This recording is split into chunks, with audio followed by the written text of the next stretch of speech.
नमस्कार, stock market course for beginners इस course के चौथे लेक्चर में आपका स्वागत है। तो लास्ट लेक्चर में हमने देखा था कि विवेक और योगेश की कंपनी जनरल कंसल्टेंसी को फंडिंग की जरूरत थी और उनके सामने banks, stock market, angel investor और वेंचर कैपिटल ये कुछ ऑप्शंस थे। तो सबसे पहला और सबसे आसान तरीका उन्हें बैंक का लगा, इसीलिए वो बैंक के पास चले गए। जैसे उन्होंने बैंक के ब्रांच मैनेजर से बिजनेस लोन से रिलेटेड बात की तो उस ब्रांच मैनेजर ने उन्हें बताया कि वो बैंक विवेक और योगेश की कंपनी जनरल कंसल्टेंसी को लोन नहीं दे सकती क्योंकि कंपनी के पास उतने कोलैटरल नहीं है, यानी जनरल कंसल्टेंसी के पास सफिशिएंट कोलैटरल नहीं है, यानी गिरवी रखने के लिए सफिशिएंट एसेट्स नहीं है और उनकी कंपनी का वैल्यूएशन भी सफिशिएंट नहीं है, जिसकी वजह से बैंक उन्हें लोन नहीं दे सकती। बैंक एंजल इन्वेस्टर्स की तरह आइडिया और फ्यूचर ग्रोथ के बेसिस पर लोन नहीं देती है। बैंक बड़े लोन्स कोलैटरल के बेसिस पर देती है। तो बैंक का ऑप्शन विवेक और योगेश के लिए लगभग बंद ही हो गया। कुछ टाइम पहले गवर्नमेंट ने मुद्रा स्कीम लॉन्च की थी। तो मुद्रा लोन के तहत छोटे बिजनेसेस को 10 लाख रुपए तक का लोन बिना कोलैटरल के मिल जाता है, यानी बिना कुछ गिरवी रखे हुए मिल जाता है। लेकिन विवेक और योगेश के लिए ये अमाउंट सफिशिएंट नहीं थी।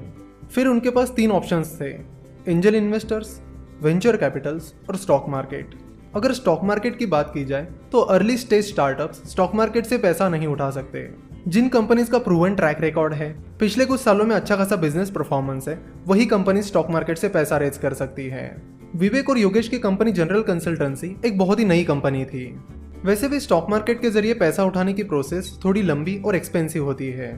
जिस कंपनी को स्टॉक मार्केट से पैसा उठाना है उसे पहले इन्वेस्टमेंट बैंक्स को हायर करना होता है, फिर DRHP that is draft red herring prospectus बनाना होता है और उसे SEBI that is securities and exchange board of India जो कि कैपिटल मार्केट का रेगुलेटर है उसे सबमिट करना होता है और फिर आगे ये प्रोसेस चलती रहती है।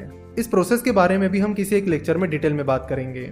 तो इस तरह स्टॉक मार्केट का ऑप्शन भी विवेक और योगेश के हाथ से निकल गया। अब उनके पास 2 ऑप्शन थे, एंजल इन्वेस्टिंग और वेंचर कैपिटल। चलो तो देखते हैं कि ये वेंचर कैपिटल क्या होता है।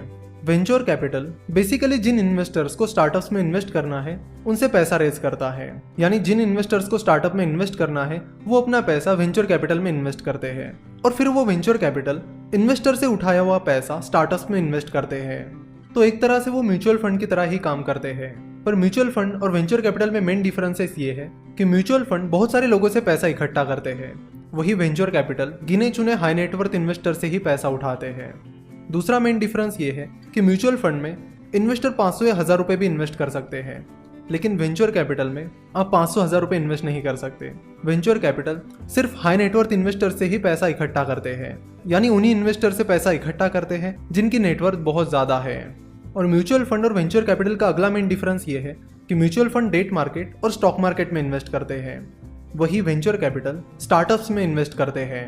तो फिर विवेक और योगेश फंडिंग के लिए वेंचर कैपिटल्स को अप्रोच करने चले गए, लेकिन बहुत सारे वेंचर कैपिटल्स ने उन्हें रिजेक्ट कर दिया। बहुत सारे रिजेक्शंस के बाद उन्हें पता चला कि वेंचर कैपिटल्स बहुत ही अर्ली स्टेज स्टार्टअप्स में रेयरली इन्वेस्ट करते हैं। वो मेनली ग्रोथ स्टेज स्टार्टअप्स में इन्वेस्ट करते हैं, यानी उन स्टार्टअप्स में इन्वेस्ट करते हैं जिनका बिजनेस मॉडल सेट है और वो कंपनी अब ग्रोथ ट्रैक पर है। विवेक और योगेश की कंपनी अभी तो बहुत ही स्टार्टिंग फेज में थी, ना तो उनका बिजनेस मॉडल सेट था, ना ही वो ग्रोथ ट्रैक पर थे। वो तो बस अपने बहुत ही शुरुआती दौर में थे। तो फिर अगला ऑप्शन उनके पास जो था वो था एंजल इन्वेस्टिंग, यानी एंजल इन्वेस्टर्स को अप्रोच करना। एंजल इन्वेस्टर एक इंडिविजुअल होता है जो स्टार्टअप्स में इन्वेस्ट करता है। Angel investors generally early stage startups में इन्वेस्ट करते हैं, यानी उन स्टार्टअप्स में इन्वेस्ट करते हैं जो बहुत ही शुरुआती दौर में है। तो विवेक और योगेश की कंपनी अभी शुरुआती दौर में थी, इसलिए उन्होंने एंजल इन्वेस्टर्स को अप्रोच करना शुरू किया। तो फिर वो एंजल इन्वेस्टर्स के साथ मीटिंग फिक्स करने लगे और उन्हें अपना बिजनेस प्लान बताने लगे कि इस तरह से हमने बिजनेस शुरू किया है, इस तरह का एक्सपर्टीज हमारे पास है और ये प्रॉब्लम है जिसे हम सॉल्व करना चाहते हैं। तो शुरुआत में 3 एंजल इन्वेस्टर्स ने विवेक और योगेश के आइडिया को रिजेक्ट कर दिया और उन्हें फंडिंग नहीं दी, लेकिन फिर भी विवेक और योगेश ने हार नहीं मानी।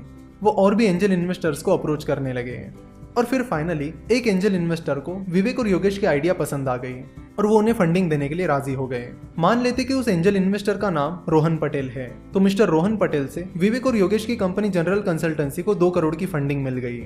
तो इस तरह जनरल कंसल्टेंसी को पहली फंडिंग मिल गई। इस फंडिंग की मदद से विवेक और योगेश अपना बिजनेस आगे बढ़ाने लगे, जिसके चलते जनरल कंसल्टेंसी का रेवेन्यू बढ़ने लगा और कंपनी अच्छा परफॉर्म करने लगी। ना सारी चीजें अच्छे से चलने लगी, जिसके चलते विवेक और योगेश को लगा कि उन्हें और फंडिंग उठानी चाहिए ताकि वो अपने बिजनेस को और ज्यादा तेजी से बढ़ा सके।